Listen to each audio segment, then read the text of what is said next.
You're listening to The Photography Pod, a show for both working professionals and enthusiast photographers alike. And here's your hosts, Steve Vaughan and Nick Church. Hello again, welcome to The Photography Pod. And as my lovely wife Samantha just said on that jingle, this is a photography podcast for both working professionals and enthusiast photographers alike. My name is Steve Vaughan. I'm a wedding photographer and business coach in Bicester in North Oxfordshire. And last show, if you're with me, I was flying solo, but I'm pleased to say today, my good mate, great wedding photographer from Bristol, photography educator, all-round great guy is here. Nick Church, how the devil are you, sir? Very well, yeah, thanks for the intro. And you've made it sound like this is going to be an absolutely flawless episode now that I'm here. Well, no pressure, mate, no pressure. Disappointed that last week's went so well because it just ran really smoothly. You think, oh, am I adding anything here? No, you do, mate. And by the way, thank you to Martin. He did a fantastic job, Martin Haley-Cavage. Yes, absolutely. So if you haven't called that one, that's a great chat about landscape and woodland photography. So the reason you weren't there, of course, Nick, is that you were at the photography show in London, which I didn't get to go to, unfortunately, at the end. So what was it like? How'd it go? It was good. I thought it was really good. I really liked it. I made sure I had my sandwiches and passport, went into the big city and everything. It was fine. And I really liked the variety of it being in London, actually. I think it worked really well. It had a sort of slightly different feel to it. Yeah. Possibly not quite as busy, maybe, but I think talking to lots of people that were there, there was really positive feedback from all people having stands and things like that. Right. What I picked up on, no, you didn't. Yeah, you didn't go this year, but it seems like no. Chatting to other people, it seemed like there was, like last year. You remember last year, everything was AI, right? There was a bit of a panic, almost a panic fest of every talk was worried about the issues around AI and the problems that might cause to the photography industry. Mm.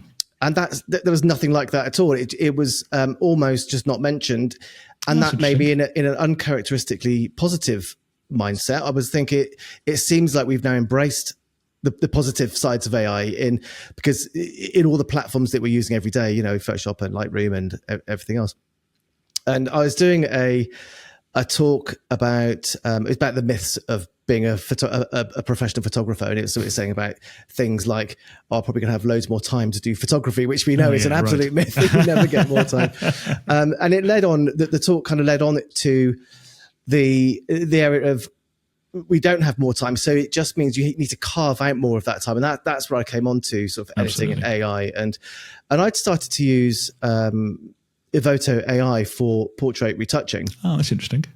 And I've just found that I'm sure loads of people that have studios, people listening that have studios, or if they're portrait photographer, that they're well aware of this platform. But I've not really seen many wedding photographers using it, and it's just phenomenal. I actually included it in the talk that I did at the photography show. The quality of the resulting edits and the fact that it's so easy to use with all the the sliders and things was just, it looks like it was the sort of thing that would have taken me 2 or 3 or 4 hours in Photoshop, and it took like 30 seconds to do this sample portrait. I was really impressed with it. Have you used it? Yeah, so I have used it, and I'm going to come back to that in a second, but perhaps we should just say a little bit more about what it is for people who are not familiar with it. So it's a standalone application, but it also can be used in conjunction with Lightroom as well, from what I've used as well, yeah.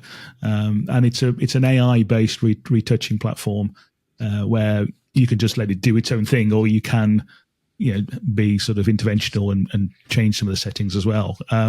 I photographed just a half-day wedding the other Friday, and I'm sure they wouldn't mind me saying it was probably the oldest couple I've ever photographed. So their grandchildren were sort of growing up at the wedding, and I think they both lost previous partners, and it was just a lovely 3-hour wedding, really. And nice. When I come to editing the photos, obviously the bride, did have some face wrinkles and things, and the temptation would have been to completely, go over the top and make it look unrealistic. And I put it through Evoto really, and just changed some of the slides, and it was really good. It just took a slight edge off it, because obviously with digital images they can look a little bit super sharp and digital, and it just took a little bit off, but without it making it unrealistic. And I was really impressed with the output, really, I have to say, really impressed. Yeah, I think being able to just go and just tweak everything. Like, I mean, you can change makeup, you can change the amount of eyeshadow. You know, it's endless what you can do. But so I was really impressed with that, and I think that's a really positive thing that we're starting to see. Just AI technology being used in platforms like Photo and others that are kind of actually stopping that kind of negativity about AI. It's the same with all the automation in these expensive cameras that we pay thousands of pounds for. You know, if it helps do the job quicker or more accurately and more reliable, I'm all for it. You know, it's not cheating; it's just making the job slightly more manageable and palatable. So yeah, interesting. I'm interested to see if anybody out there has got a view on that as well. But no, I'm very impressed with the program, I have to say. Well, and what I quite like about it is I know a lot of our listeners are against subscription models and things like that. And what I liked about it is basically it's free to use. So you just use it and you only pay a credit to sort of download the resulting image, which is, I quite like that sort of model. But the other place I went to at the photography show was I was hovering around the Fujifilm stand. Like, what did you buy? I couldn't, not that day, but about 3 days later. And I'll tell you why, because I've said to you before that I actually avoided going to the photography show 1 year. So I didn't buy a Fujifilm camera. But eventually it bit me and I ended up getting a setup. It was because, if you remember, I went to Vietnam a few weeks ago now. And we were in Hanoi for a few days and it was just really busy, but the scenes, the people, the smell, it was just a beautiful place. It's just fascinating. I'd love to go. But the weather was a bit crappy. It was smoggy, it's pretty polluted, foggy, it's slightly drizzly. And so I just didn't seem motivated at all to get my, I had my Sony A7 IV and a 24mm 1.4 on there. Just didn't bother getting it out at all. And I thought, well, there's no light here. There's nothing really that's gonna, that's making me feel passionate enough to get the camera out. And then just the day that we left there, but to go to somewhere else in Vietnam, Facebook stitched me up because it sent me a post from somebody that just said, I've been to Hanoi, I've got these photos. It's like, oh, damn it, they were beautiful. I thought, and it was exactly the same time I was there. And I just thought, I need to really reevaluate how I'm looking at scenes, and it's some beautiful photos. I might see if I can find that post again and share it on the group because it's really good. So, but it's occurred to me that I think I've almost got this work like connection with my Sony, and I love Sony as a brand. It's such a great system for me for work, and I think because I use it for work, it just doesn't encourage me to get out when there's sort of personal projects. It'd be like a woodworker going home and doing some lathing for fun, really, or a metal worker drilling some holes in a piece of metal. I'm forgive me if you're a woodworker out there, but you know what I mean. Yeah. So I got myself an XT5 and a couple of lenses, and I just love it. I really like it, and so it's a bit smaller than a full frame. Obviously, it's a crop sensor, but the performance and the autofocus, which I was kind of expecting to be noticeably worse than I'm used to with Sony, wasn't quite there, but it's plenty good enough. I'm pretty sure I could use it as a professional setup, but just being that bit smaller means I just sling it in a sort of man bag, sort of, messenger type bag, and just take it wherever I'm going. So that's my new mission, is just I've been out today for a walk, so just took it with me. Didn't see anything, but then that's not the point, is it? It's when you do see things that are really and it gets you out, and get some fresh air. And I think also with the Fujifilm film simulations, you can often get away with just very nice JPEG straight out the camera. So you haven't going to come back and start editing raw files, and you think, well, I've got 5 weddings I've still got to edit. Why am I editing pictures of buskers on the street in London when I should be doing that, really? But if you can get some nice images straight out the camera, then I think there's a lot to be said. I do want to come back to Fujifilm after we've introduced our guest who's waiting patiently here for us, because they've launched a very interesting new camera, which is certainly, I think it certainly made some noise, both positively and less, shall we say. But I really wouldn't like to explore that a bit later on. But should we talk about that now? Or do you want to do that? Should we do that? No, I think we'll do that after our guest interview. I think it's time we should let our guest get talking and meet us all. So please, I'll hand over to you to do that, Nick. Over to you. We've been talking about, we talked about AI and from a photo and using that in portraits, and we've got no better guest to maybe give his input on this. We're absolutely delighted to be joined with Andy Gotts. And is a phenomenal and extremely well-known photographer all over the world. So Andy's based both in England and also in New York. So to give his full title, which he won't give because he'd be too embarrassed to, is Andy Gotts, MBE, MA, and former president of the British Institute of Professional Photographers. Wow! So, and winner of the Fox Talbot Award. So incredible. That's even better than you, Steve, isn't it? It's way better than me. Yes.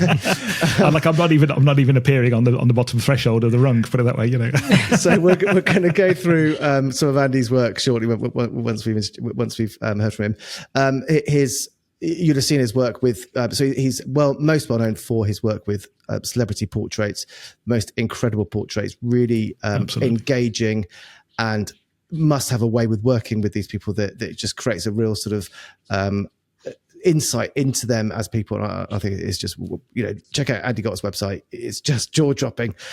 So we'll see some of that in a minute. His work's been in Vogue, Vanity Fair, GQ, as well as National Portrait Gallery as well. So Andy, thank you for joining us. I won't embarrass you anymore. Well, you didn't seem too embarrassed by that. You seemed quite liking it. Yeah, I was thinking, you missed Doctor. I don't, that's what you missed. Oh yes, yeah. I do apologise. Yeah. Well, embarrassing to miss off one of them. But yeah, so Doctor. What was your doctorate for, Andy? Doctor of Arts. Right, Doctor of Arts. Doctor of Arts. Yeah. Wow. Okay. So do you mind going back, if let's roll back the old time machine a bit to how did you, we're going to cover your current work, obviously, in depth. How did you start? What's the start of your journey look like? How did you get into photography? When I very first started, it was that there was a brand new course called a BTEC in photography, and no one knew what a BTEC was back then in 1989. No one had a clue. All we knew, it was 2 A-levels. That's all we knew. And so 15 people were chosen to be part of this course. And it was a 2-year course. Year 1, you do all photography, fashion, fine art, food, landscapes.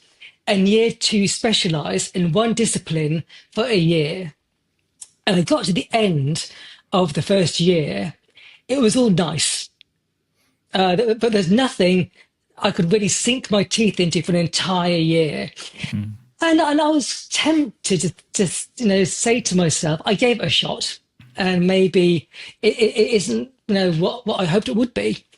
And, my entire 35-year career has been twist of fates. And my first twist of fate was local boy Stephen Fry came to my college to hand out some diplomas. Wow. And I knew the room he'd be in was that there's a purpose-built auditorium in King's Lynn, in the college.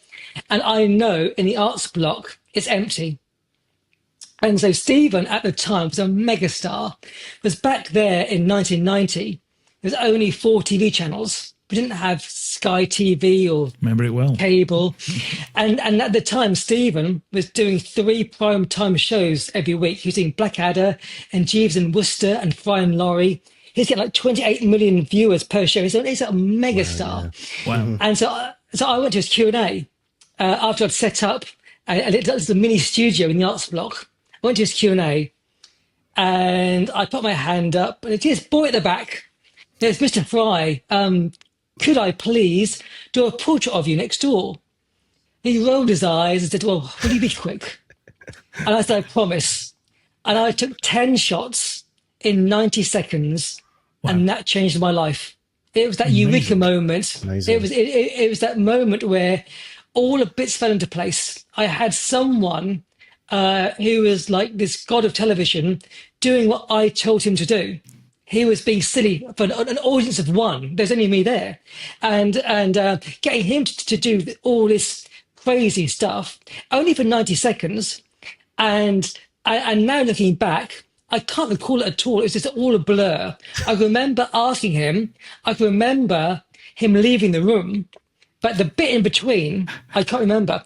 But the quirk of fate is he stayed on to speak to other students and do other bits. So I went straight down to the darkroom, developed the film, found a shot I liked, done a 10x8, went back upstairs, and before he left, I gave him a 10x8 before he left. Wow. That's commitment. I like it. And so he went home, he framed it with a clip frame, popped it on his mantelpiece. His best mate came over for Sunday lunch, Kenneth Branagh, saw the picture, and said, that's a lovely shot, darling. Who done that? He said, well, a local student. Oh, do you have his number?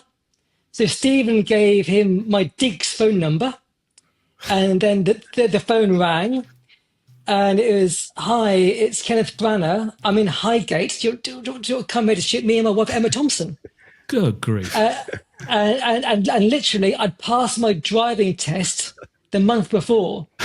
So I drove from Norfolk to Highgate at 30 miles an hour. It took like 4 hours to get there.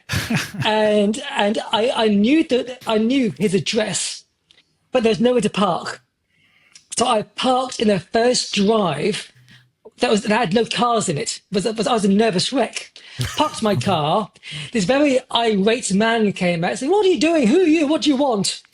And I said, "I'm a student from Norfolk. I've come to photograph Kenneth Branagh. Please, can I park here?" He started laughing and said, "You can park here all day on the condition you photograph me afterwards." It ended up to be Derek Jacobi. So he knew Ken, obviously, because they did movies together. So he came down to the house, and literally that's how. So my it career really started. was as serendipitous as that, really. Because one of our obvious questions that we were going to ask you was, how do you get started in photographing celebrities? And it literally, I'm not going to underplay it, Andy, but it almost fell in your lap, almost. Absolutely, and literally all my career, even my first book, it all happened exactly like that, because I left college. I mean, I'm pretty sure some of your viewers have been a student like me and have left college like me, a bit unhappy. Spent 2 years or 3 years or 1 year doing a course. You end up with a portfolio you didn't really like or didn't really have any. And that was me. I left Kingston with my Stephen Fry shot and my Kenneth Branagh shot and a couple of others. My portfolio that I did for my £4,000 qualification, nothing in it I could use at all. Wow. So I tried to think, what can I do? I mean, how can I get somewhere? And so I wrote to so many photographers. I just got at the creative directory. I went through every photographer I knew. I phoned them up, the studios up, and they said, "Can I come down and have a chat?" And lovely old Andy Earl, who I think still is in Butler's Wharf. I don't think he's moved for 90 years. He was at the time, he did every famous album cover he'd shot, from Bow Wow Wow to Queen to Prince to Madonna. He did all of them. So I went down and I said, "Give me some advice." And so he spent like 3 hours telling me what to do, what not to do. He said, "Don't get an agent, don't get a manager, because they'll want 20% of making a phone call you can make yourself." I said, "Well, that's good advice." And I stuck to it. I've never had a manager. I thought, well, I can email, I can make phone calls. Why have a manager? So he went through the do's and don'ts, and he said, be bullish, knock on doors, ring whoever you can. So literally, I took that advice, and I went around every magazine. So we're talking early 90s, The Face magazine, IQ magazine, ID magazine, GQ, all the staple of the 90s, all these magazines. I went around all of them, loaded all these magazines to show my portfolio and try and get a commission and try and get something.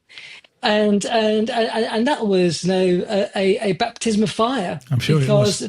Because no one was interested. No one at all was interested. And this is something I've mentioned a lot to students. But students say to me a lot, "How can I be you? How can I do what you do? How can I be Andy Gotts?" And I tell them this little tiny anecdote. I went to Empire magazine and I had my portfolio and I laid it on the table, and the director of art looked at it, looked at me, looked at my work again, and said, "Your work, just like David Bailey's." And I was so happy. Like, yes, wow. Yeah. That's a compliment, Yeah.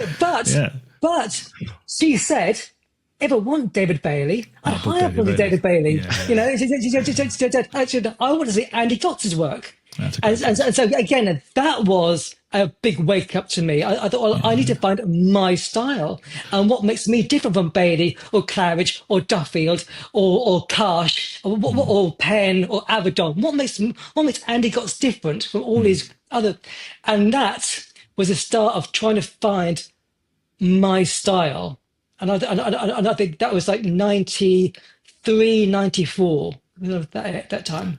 And I think what comes across, I mean, that was fascinating, Andy, but what comes across whenever we have, successful professional photographers like yourself on the podcast is how much hustle you have to do. Oh, yeah. You have to go out there, you got to bang on doors, you got to be a salesman. I'm a sales trainer in my other life, and you got to go out there, kick some doors down, put yourself out there. If you're just sitting away for the phone to ring, you're going to be unemployed very quickly. You're going to be, you're going to be working flipping burgers. So you got to go out and put yourself out there, don't you? Exactly, because I describe it as no matter what field you're in, or it can be any field, you have to treat, and you're self-employed, you have to treat it like telesales. Yeah. If you make 10 phone calls a day, you'll get 10 no's. You make 100 a day, you might get a maybe or a possible. So you've got to really have a really thick skin. If you're your own boss and you're in any artistic field, your hide had to be so thick. And I think the greatest philosopher ever nailed it. And that was Rocky Balboa. And in Rocky 3, he made the best ever statement. And he said, it's not how hard you can hit, it's how hard you can take a hit and get up. Absolutely. And that's absolutely, and it's true, but you can get battered and bruised. I mean, it took me 5-6 years to get anything of any substance in my portfolio, any relevance to my work, because I had thousands of no's. And I actually, about 5 years ago or so, I had an exhibition called Thank You But No. I saved every no letter from every actor who I wrote to. I had about 700 handwritten letters, faxes, emails, postcards, and I saved them all. And I had a pin board with them all on as motivation to keep me going. Because I thought, if all these people are going to say no to me, one actor at one point will say yes, and I need these people to keep telling me I'm not great. You just need one. You just need one yes, don't you? That's the thing. You just need one yes. I think when you get a no, anyway, when you do get a no, that's better than nothing, and that's created it's locked somewhere. Even if they say, "Well, we don't want it," when they do want it, at least they're much more likely to think that that's. I'm getting into sales training mode now, but there are two types of no. There's no, not ever, don't ever, but ring me up again. And there's another type of no, which is no, not now. And of course, our response is okay. So when, exactly, and you can deal with both, can't you? Really, at least you know. Don't you? So anyway, let me put my sales trainer hat back off again. take the sales trainer hat off. You mean? I think the interesting bits that was a really interesting background, and I think there's loads of actionable takeaways that people can get from that story is that when like we said, you could argue that it's just fortuitous timing to be there, but also loads of people would have sat with Stephen Fry doing his talk and think, I really want to ask him. No, I can't. I'm just too embarrassed. And then afterwards wish they had, and they'll wish forever that they had done it. And a small little, a few seconds of slight awkwardness or feeling a bit anxious about it can really give results. And it's better to have that. I've worked out as I've got older that it's better to have that kind of slight fear of doing it, just do it. And then afterwards you will, even if it doesn't work out, you'll never wish you had done it and didn't. But the other thing is just like you say, knocking down doors and knocking on doors and asking that there's so many people that I work with in coaching that might be interested in, let's say, pet photography, just as a random example, that when we talk through what have they done to try and achieve their goals, we've just talked through.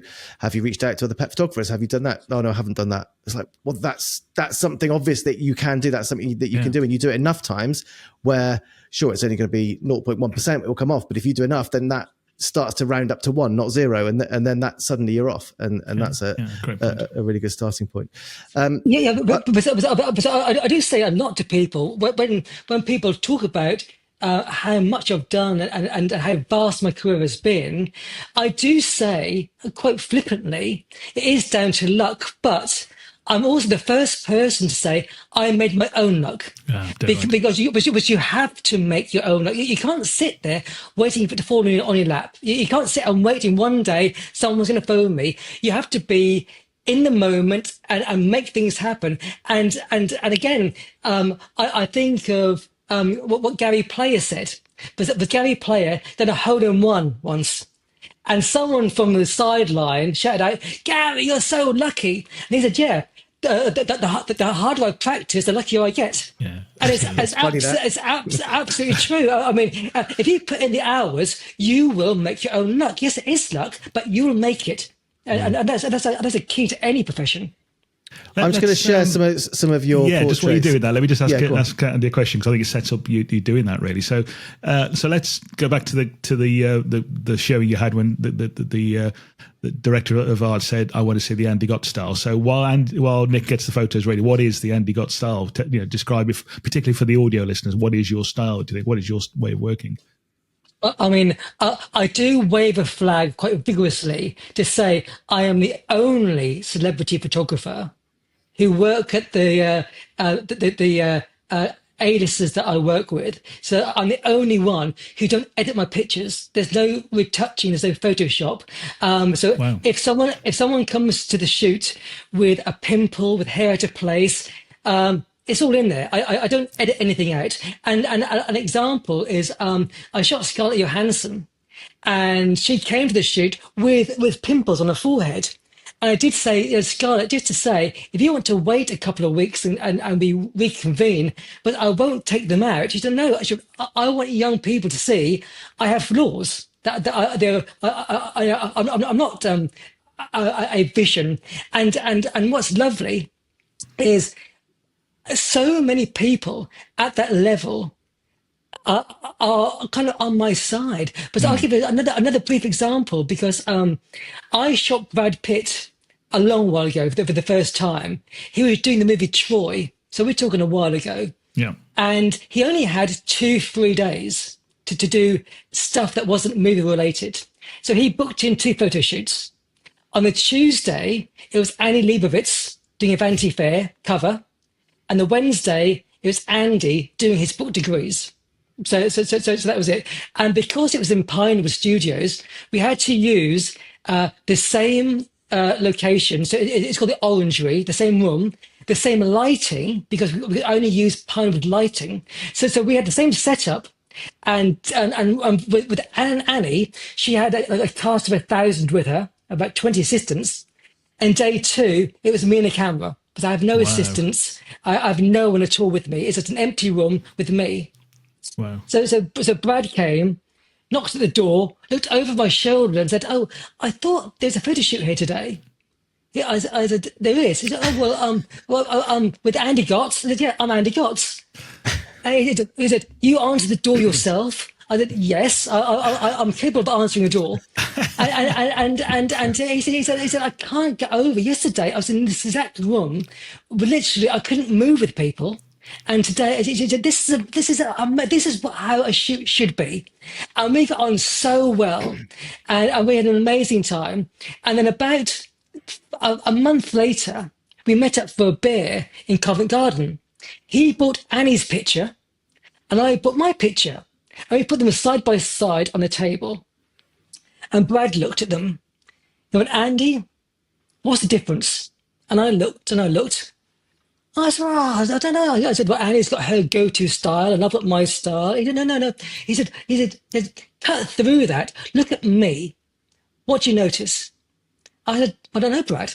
He said, "Annie's is amazing. But that's how it looked 10 years ago. But she'd smoothed all the wrinkles. Well, her team had smoothed everything away." And she said, and he said, the key point, "I'm happy with how I look now."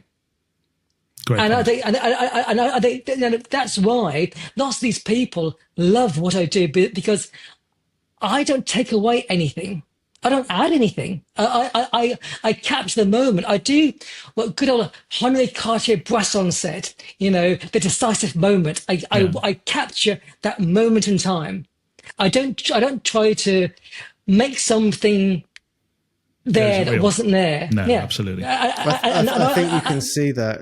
I think that definitely is something that these portraits that we're looking at now for YouTube people, that is, so we've got Benedict's Cumberbatch on there, that you can see character in there, and you can see almost a window into them, and it must be quite disarming for them, but they seem very comfortable being themselves when they're in front of your camera. Do you think that having less kit, fewer assistants and that kind of thing is part of that process that you use to get these natural reactions from them? Absolutely, because I was told years ago by Anthony Hopkins that actors hate being photographed. They hate it. And when they do a photo shoot, they have a character rather than being themselves. And I try to get away from that, because if you think, let's say an actor like George Clooney, for example, who's been photographed, say, 1,000 times. And every single time he's photographed, there is the photographer, there's assistants, there's hair and makeup, there's stylists, there's always a room of people glaring at him. And he has to act up in a way for the photo shoot. Now, I can honestly say none of these people have had a photo shoot with one person in the room. And so that being the case, that takes them off guard. But they're not used to it. And because sometimes I use a wastable finder, I'm not even looking at them. They all see at the top of my head. That's all they see. Because and that's how I get some of my really quirky stuff, because they think no one's looking at them at all. Because there's and also something else Anthony Hopkins said. He said actors hate being photographed because we spend our entire career being told, do not look at the camera. And you're saying to me now, look at the camera. So it's alien. And so if you just see the top of my head, and also my shoot is a conversation. So I'm constantly talking about anything, and now and again doing a picture. So I'm not directing them. I'm not being Hitchcock. I'm not telling them to do this or look there or be this. I'm having a conversation, and during the conversation, I'm doing the photography. And I was going to ask that, Andy. Yeah, is that so? So you've got some very interesting expressions, fantastic expressions. These you're just talking to them, clicking away, and they're just doing whatever they feel like doing. You're not telling them pull a funny face or whatever. They're just doing whatever they feel. I've never once said pull a funny face ever to anyone, or smile or squeeze them together or look this way or do that. I've never done anything like that. So I mean, again, I mean, who was it? It was Mark Twain said about golf was a nice walk interrupted by hitting a ball. And I see photography, from my perspective, is a lovely conversation interrupted by going click now and again.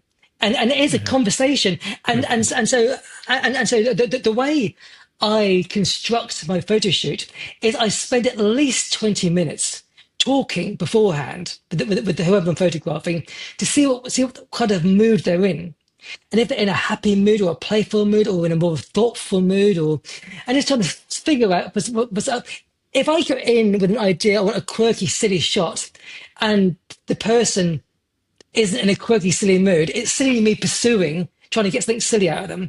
Yeah. And so if someone's more serious, I talk about something more serious. I mean, I always do research in every single person I do that isn't related to anything they do. So, for example, actors, I never talk about movies they've done or movies they're going to do. I talk about movies generally, or directors I know they like, or actors I know they like. I talk around the subject, or I look at what hobbies they have, or look at where they live in the world. I have a general conversation about stuff, and sometimes, I mean, I'll give you an example. I've got this lovely shot of Liza Minnelli laughing, hysterically laughing, wow. And that's because she just had a stroke, and she said to me, part of my face has fallen now, and I only look good if I'm laughing. Do you know any rude jokes? And so I tell her these rude jokes to get her to laugh. And so little things like that are constructed. But I mean, I just saw a shot you've scrolled past of the lovely actor Andrew Scott. Yes. He's an amazing actor, and he's a funny guy. And we had a lovely shoot of him being laughy and jokey. And at the very end of the shot, we'd finished the shoot, we were just talking generally, but I still had the camera in my hand. And I said to him, "So Andrew, how good an actor are you?" He says, "Well, what do you mean?" And I said, "Well, are you the kind of actor who does that cry on demand, or do you need like a tear stick, or do you need something to get?" He said, "No. I can cry." I don't, can you? Then he looked quite ashen. He said, "You don't want me to, do you?" I went, "Yeah." So he said, "Okay, get ready." I said, "Okay." And he looked at his feet. And he said, 3, 2, 1, and looked up. That moment, one tear rolled down, and I took one shot, and that was the one shot. That was the only shot I did of this, and because I'll tell you exactly why. When I saw him do this, I thought he's gone somewhere so dark in his head that's made him do this, and I don't want him to be there. And so I done that one shot, then I stepped out a bit, and I made some silly comment or some silly joke. But this shot, I'm so proud of it. But he looks heartbroken. He looks really heartbroken. Incredible photo. Incredible portrait.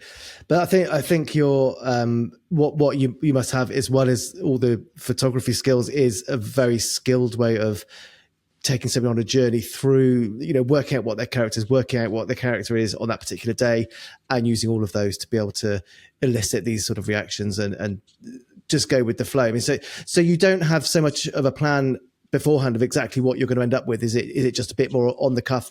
Let's see what happens on the day, what mood they're in. Well, so I always go to a shoot with an idea. I need a starting point. I need an idea. But honestly, I've shot over 7,300 actors in my 35-year career. And in every single occasion, I've shot something better than my idea to go with. But something better always happens than my idea. And I'd say maybe my shot of Clint Eastwood, that was kind of a shot I dreamt about for 9 years.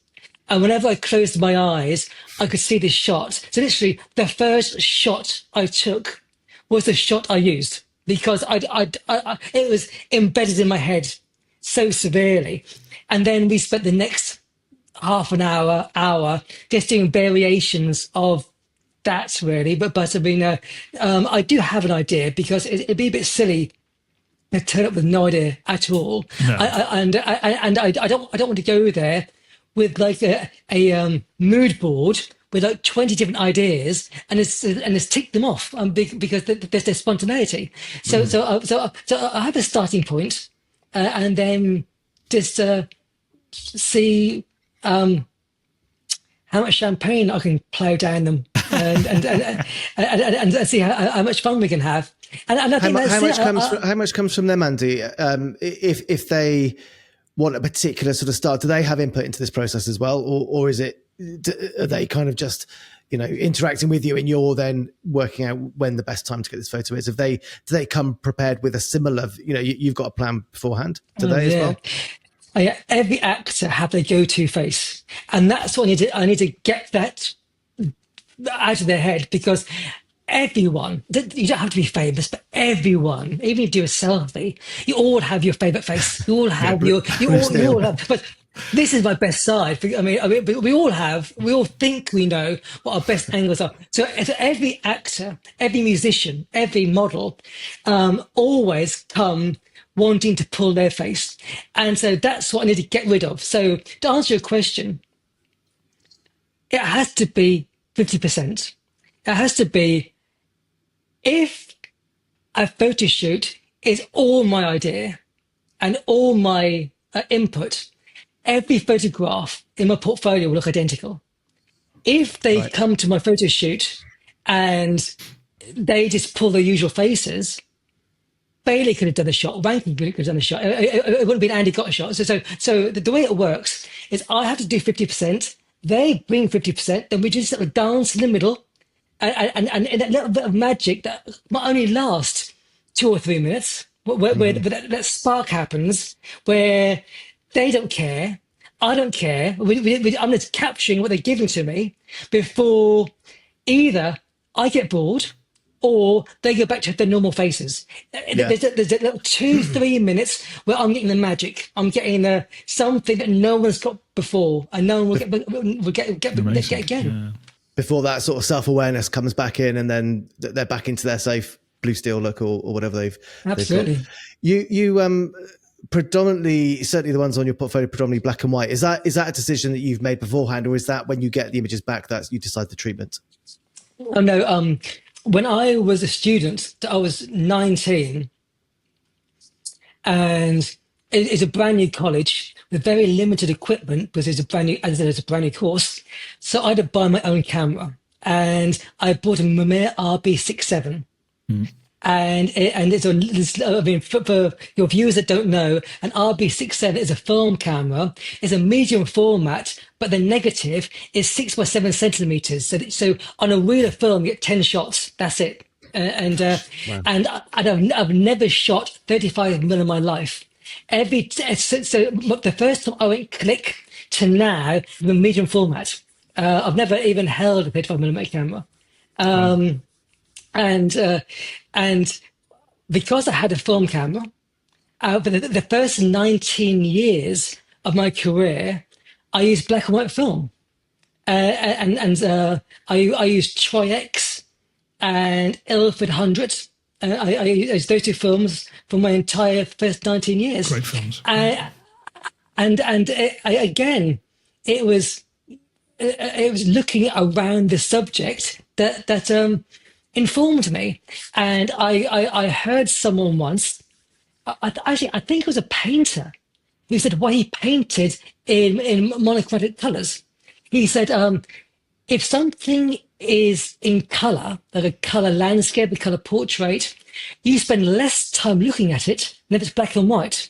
If something's black and white, your brain has to do a bit more work to make it to add color than subtract color, because if you see a black and white portrait, your brain instantly doesn't know it's a portrait. Your brain colorizes it, that makes it black and white again. So you're looking at it longer.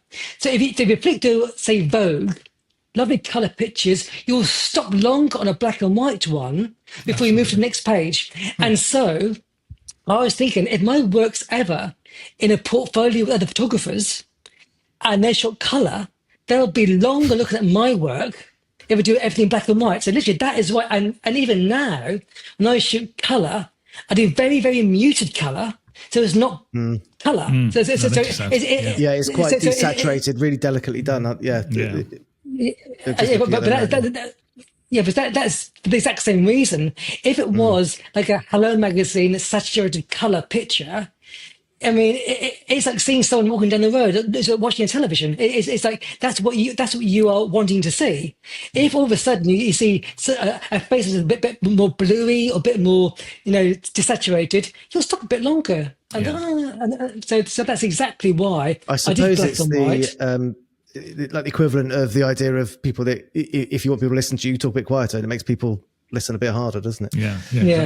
Exactly. So you should try out full frame, Andy. It's all the rage.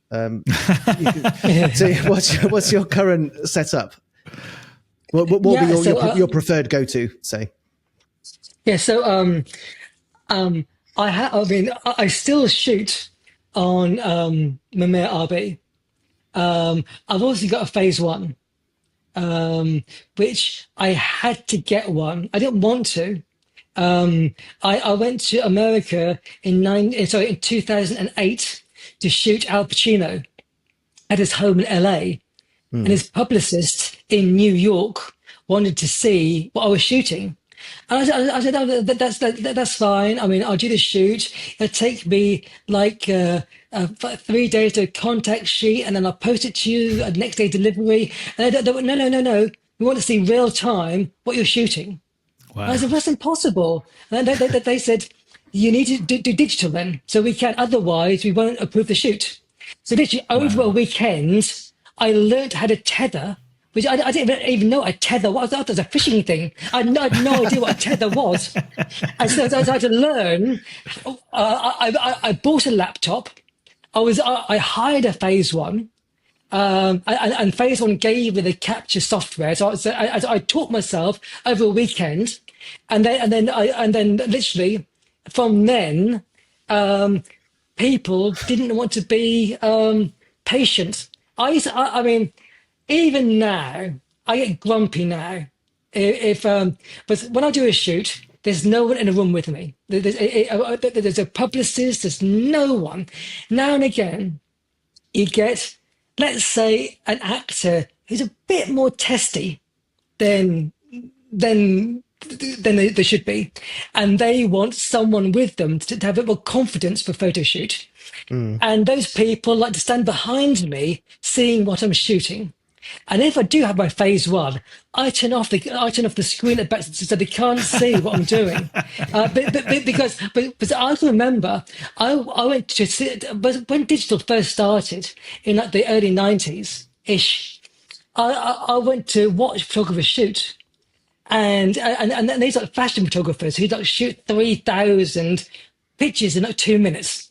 Yeah. And they were constantly doing this. And you'd see the people from the magazine standing behind them, killing the shots in real time. And I think, well, what perfect shots are you actually killing at the moment? I mean, unless you see them, you know, and so I don't let anyone see anything until I show them the end results. I don't let anyone. So even, but I treat, if I shoot digital now, I treat it like I'm shooting film. They have to wait until I get a contact sheet, maybe 2 days later, before we start a process. I don't rush things now because the world's impatient. Ever since Big Brother started and everyone wants to be famous tomorrow, and because of Instagram and all these platforms, no one can be patient anymore. That's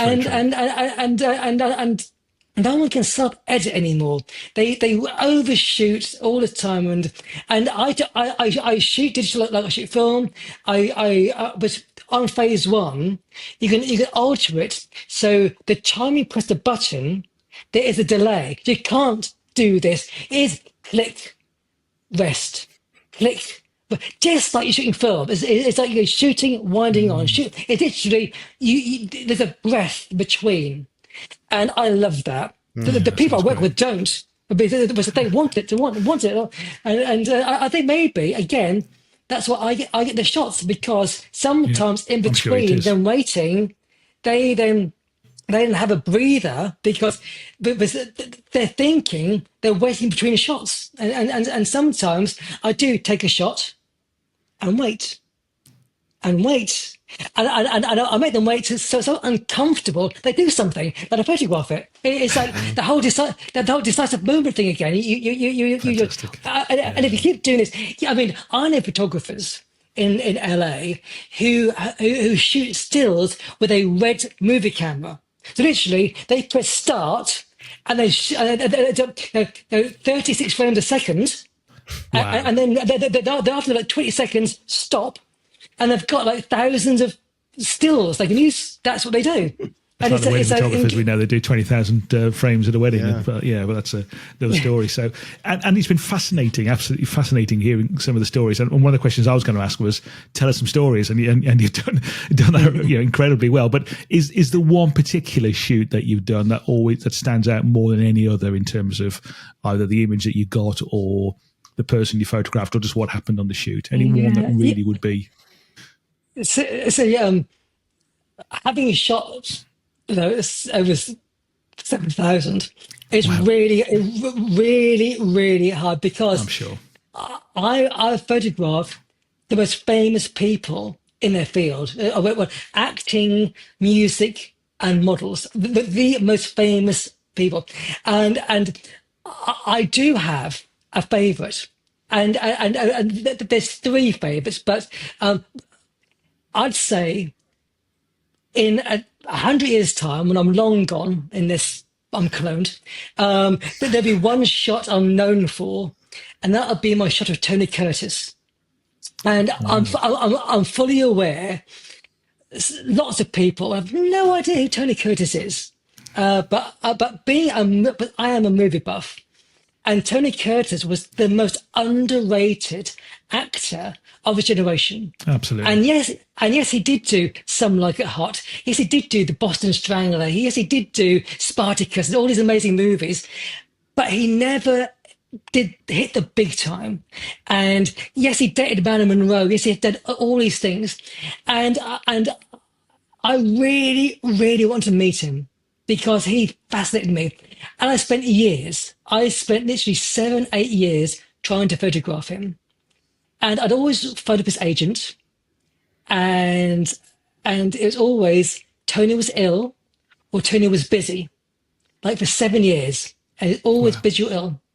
So I went to LA to photograph Kirk Douglas, and Kirk, he'd done a little interview because he had a stroke, and he wanted a photograph done where he looked quite healthy. So he asked me to go over to LA to his home to do this portrait, and he flew me over, and I was there for 3 days, and I'd done his shoot the first day, so I literally had a day and a half of spare time, and I thought, I'll give Tony one more shot. I'm in town, why not? So I phoned up his agent, and when the agent heard my voice, he sighed. Oh. Hello, Mr. Gotts. Nice to hear from you again. I'm afraid it's a polite decline again, but Tony isn't very well. I said, "Oh, thank you," and hung up the phone. And sometimes you get really ticked off. Someone said something that really grind your gears. I thought, I'm not going to take no this time. So I Googled famous facts about Tony Curtis. Fact number 1, he has a very young wife who owns a horse ranch. I thought, great. So I Googled horse ranches in Vegas, and I found the horse ranch and had a phone number. So I phoned up the horse ranch, and Julie Curtis, his young glamorous wife, answered the phone. Wow. And she said, "Hello, Julie Curtis, can I help you?" "Yes, Mrs. Curtis, you can help me. I'm Andy Yachts. I'm a photographer from London. I'm in town. No disrespect, I don't care about horses. I care about your husband. I've been after him for so many years. Is there any chance, please, can you give me literally 10 minutes for a little photo shoot?" So, Doll, hang on a second. Tony, there's a guy here from London want to shoot you. Share in the background. And she said, "Can I get to a house in Vegas tomorrow afternoon?" Of course. What time? 2:00. You can have an hour. Oh, an hour? Yeah, you can have an hour. And I was so happy. She said, "Here's our address. Here's our phone number. Where are you staying?" I said, "I'll stay at this hotel. Here's my mobile phone number." And I was elated. I thought, at last, I was so happy. And then I was thinking about, all these, what can I do? And I was trying to think about an idea. And then the evening came, and my mobile rang, and I'd input his phone number. So it said Tony Curtis home. Wow. And I thought, the only reason he's going to phone me is to cancel. Yeah. Yeah, but why else would he phone me? And so with a heavy heart, I answered, and it was Tony himself. He went, "Andy, it's Tony. Mr. Curtis, it's a pleasure to speak to you." He said, "I know I said I would be photographed by you tomorrow. I don't feel very well. I've got this really odd pain in my neck and my chest. But I will honour our commitment tomorrow if you make me one promise." I said, "Mr. Curtis, anything, what would you like me to do?" He said, "Can you make me look iconic one more time?" And I said, "Mr. Curtis, I will do my very best." He said, Mr. Gotts, I'm in a wheelchair. I'm very, very immobile. So your work's cut out for you. Make me look iconic if you can." And he hung up the phone there and then. And my plan was to fly to Vegas the next morning, hire a car or get a cab, go to his house. Instead, I hired out a car that night and I drove to Vegas, but I wanted 4 hours of driving. But I think when I'm driving, I'm one of these people that when you Yeah, me drive, you too. think better. And so I hired a car, and I literally drove through the night to Vegas. It's one road. I don't know if any of your viewers I've done have it. done Yeah. it, Yeah, but I've done it. it's the Route 15 straight out of northeast of LA, one Yeah. road, and you drive it for 4 hours, and that's what I did. I'm thinking, how could I make him look iconic one more time? And I was thinking movies he's been in. I was thinking things is known for. And then I thought his autobiography is called The American Prince. And I thought, okay, he's in a wheelchair, he's immobile. If I paint the flag of America, the stars and stripes on his face, he hasn't got to move. He doesn't have to do anything. Just sit and look at the camera, and I can do it in about 10 shots. He has to do nothing. And I got to Vegas, and I went to a store that the showgirls get their makeup from. I bought a red, white, and blue wax crayon. I went to his house, and the door opened. This very glamorous lady who looked identical to Marilyn Monroe answered the door, his wife, Julie.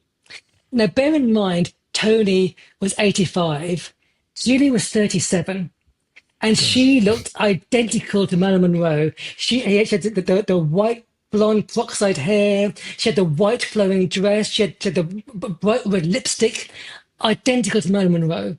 And she said, Mr. Gotts, Tony is in the lounge. He's in his wheelchair. He's watching golf out the window because their bungalow was on a golf course, but he loved watching golf. So he's at his window watching golf.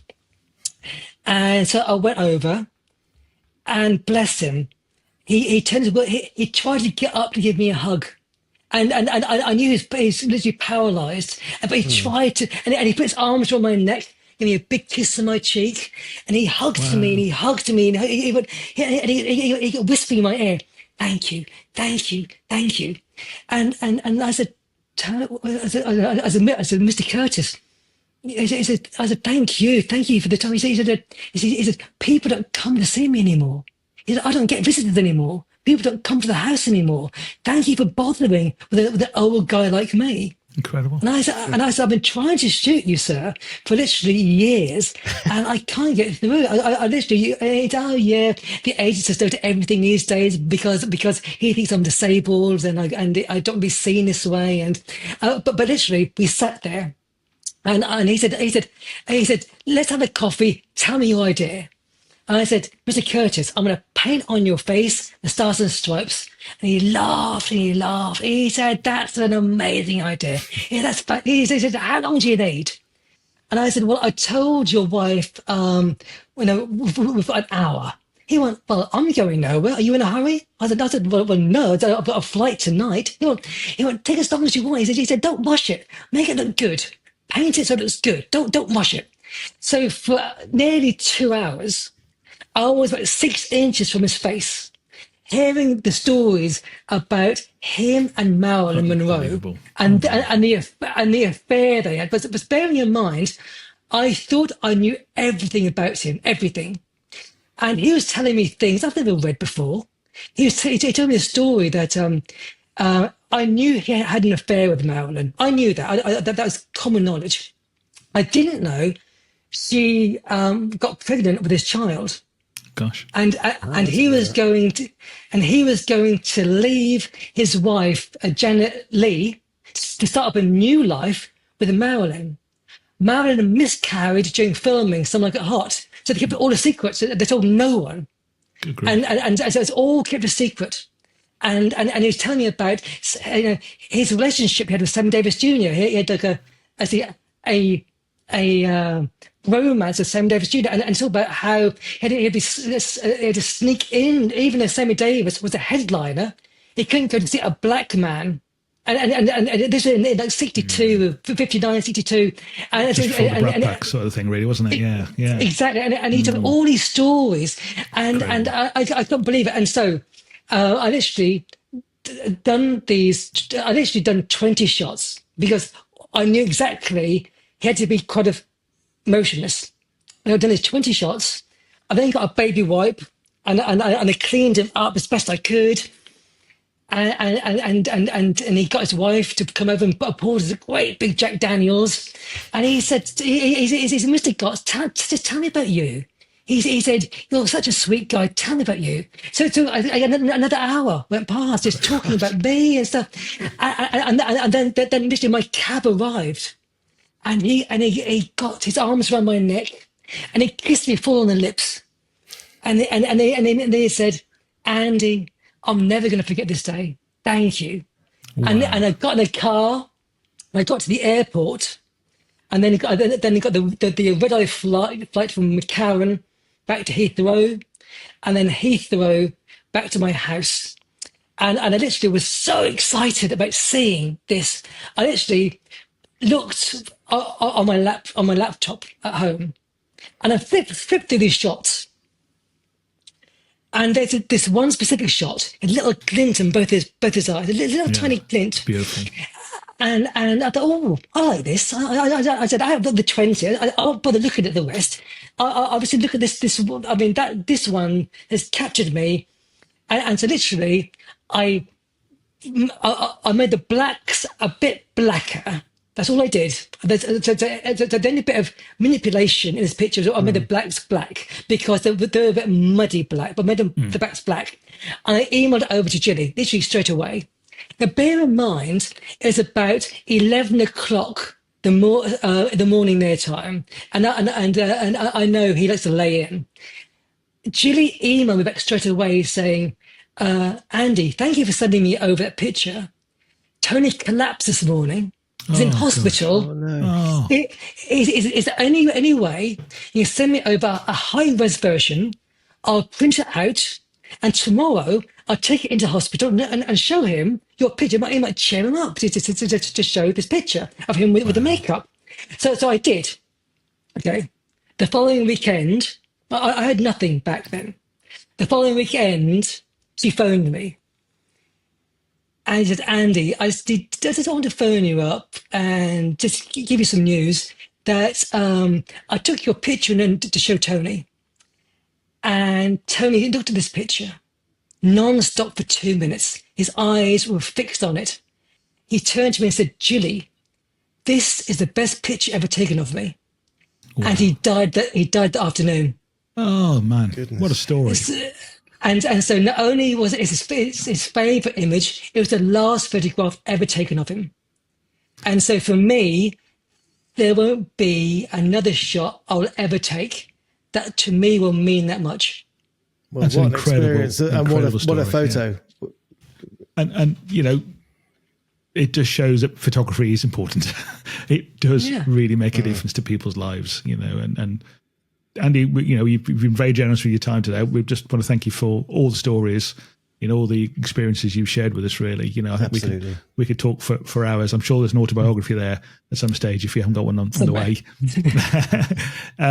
Nick and I, we're just going to have sort of 10 minutes to wrap up. You're welcome to stay with us if you want to, or if you've got anything else you need to do as well, that's fine as well. But again, thank you ever so much for your time. We'll obviously link to all of your books and to your website in the show notes. And, you know, you've been very generous with your time today. So thank you very much for being with us today. Thank you, Andy.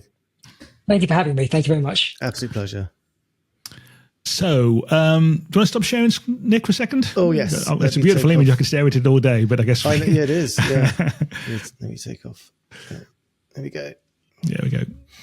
So Andy was talking about medium format cameras, really. Now he's always shot in medium format. And that does very neatly segue back to what we were saying earlier on, really, about you buying a Fujifilm camera. And I just wanted to have just a couple of minutes before we wrap up, just your thoughts, and perhaps Andy's as well, on this new camera that they've launched today, or not today, but this last few days, the GFX 100 RF. And I sent you a link to it, really. So if you're not seeing this camera being announced, I'm sure you have, dear listener, dear viewer, but just to explain what it is. So it's based on the GFX larger format. It's not true medium format, but larger format cameras, which have got a 102 megapixel sensor in them, which traditionally they've always been sort of studio type cameras. This camera is based very much on like the X100 kind of platform, obviously only bigger. So it's a fixed lens medium format 102 megapixel camera with a 30 millimeter f4 lens that you can carry around on your shoulder, almost like you'd carry a small pack, 700 grams. I think it's genius. Lots of other people don't seem to have the same opinion. What's your thoughts on it? Well, so you say 30 millimeters, yeah? 30 millimeters. That would equate to a 28 millimeter in full frame. Yeah, and f 3.2 or something. F3.2 from obviously f4, in terms of the exposure, but f3.2 in terms of depth of field. Yeah. Well, I think they've already got the what's the X106 or so they've got their crop sensor version of that. So they're exploring a new area of the market really, whether you need that much resolution, but it has got that digital zoom capability, hasn't it? So, well, I think what I think is genius is that it's obviously a small portable camera, but if you want the full 102 megapixel, then you can. But obviously, you can, and there are settings in it, you can crop to effectively have the same impact as having a bag of lenses in your bag. Yeah. But also, what I love about it as well, going back to the importance of the JPEGs with the Fujifilm cameras, is you can dial in a whole variety of aspect ratios as well. So if you want to shoot 2.35 to 1 in camera, you can do that just at turning a wheel. And I could see me just taking that camera out for a day just to go and do some street photography and think, you know what, today I'm just going to shoot 17 by 9 because I can. Yeah. And just see and just push myself. So it's clearly not a camera for everybody, particularly if it's $4,500. But I think they're going to do very well with it. I think it will. I think it's getting, it's having a camera body or a camera system that makes you want to go out and shoot. And if that's the thing, that's doing something different, isn't it? Absolutely. It's not a full frame. It's something different than that. Yeah. And it's a fascinating design. If you look at the sort of schematics, the lens that 35 that 30 mm lens, it kind of extends into the body, doesn't it? The body's got some of the elements, the lens elements inside it, which is how it's so compact. The X100 is the same in the X100 platform as well. Cause I remember seeing a cut through of one of them really, and it literally is. You couldn't put a fag paper inside it. It's so rammed in there, really. So it'd be interesting to see what happens. It'd be interesting to see what our viewers and listeners' thoughts are. And I did comment in another Facebook group for another podcast, and let's just say there was a wide diversity of opinion, but. It's great to see something different on the market, I think, is my final view. But we've seen through the guests that we've had, including Andy today, the using medium format for those mission critical, where detail and performance is everything. The performance in the image rather than performance of the camera during an event, for example, is important. And this is presumably extending that ethos into street photography, where people are, for photographers, that their biggest concern is end of day image quality that they've got from their camera. Yeah, I guess the obvious competitor would be a Leica Q3 a full frame camera in terms of what it's trying to compete with. But obviously, if you want a Leica, you're going to buy a Leica probably. But interesting to see what happens on that. So good stuff. So we've got over an hour and 10 minutes, which is probably our longest ever podcast. So we should probably, not that it's absolutely flown by, listen to Andy's stories. Incredible stories. Just want to very quickly mention a book, if I can, before we do wrap up. And it's by a good mate of mine who's in our Facebook group. And we do need to try and get him on the show as well. And his name is Jay Farrell. And I've known Jay for a number of years off and on through Fujifilm, actually, originally. Jay lives in Nashville. And has been a photographer of abandoned buildings for a number of years. So he basically, and he's very brave to do this in the States, he'll find a way of getting into an interesting building that's been abandoned and take all kinds of fascinating photographs in it. But his magnum opus, if I can put it that way, because he's got about 12 books published now, is this book. So it's a Route 66 book. Now, there's nothing new about Route 66. Lots of people have written books about Route 66. But what I love about this really is it's a photography book. It's not I went to this diner and ate a cheese pie or whatever. It's a photography book based on his own experiences. And there's some beautiful images in here. And I know Jay wouldn't mind me saying that writing, as in writing in a book, wasn't something that came naturally to him. And he's learned and taught himself how to be an author. And he's a very successful author. And this book is self-published. So full of beautiful images. Very quickly, just pick a page at random. Oh, amazing. Well, that's I'll add that to my list. So we'll add a link to that. That's one book So it's one book. Yeah, it's called Route 66 Roadscape Stories Through the Lens. Okay, so and it's that's on my list. Another book on my list is Andy's book, Andy Gott's book, Degrees, which is a project where he's shot celebrities. But the difference with this project is each celebrity then recommended the next person. So it would go through, and it would go through like that. So it's a journey through sort of each portrait being connected to the last one. So that's something that I'm going to try and get. And where do you get that from, Andy? Is that on your website, or is it generally available elsewhere? Yeah, I mean, that book came out 20 years ago. So literally, it's the anniversary year, 20 years. Gosh. So it came out April the 17th. 2005, and it's still available. I think it's gone through four reprints now, because it was a best-selling book when it first came out in 2005. And bear in mind, I was a no one. No one really knew me back then, and I was on a TV program. I was on This Morning talking about it, and literally. I think that kind of, again, just kick-started something, but it was lovely where you'd photograph one actor and say, okay, I know, Brad Pitt, who's your best mate? You go, George Clooney. Then the secret is they arrange a shoot. So it's not a manager, it's not a publicist. And then you get to George's house. Who's your best mate? Julia Roberts. He arranged the shoot. So I literally spent 8 years going around Hollywood.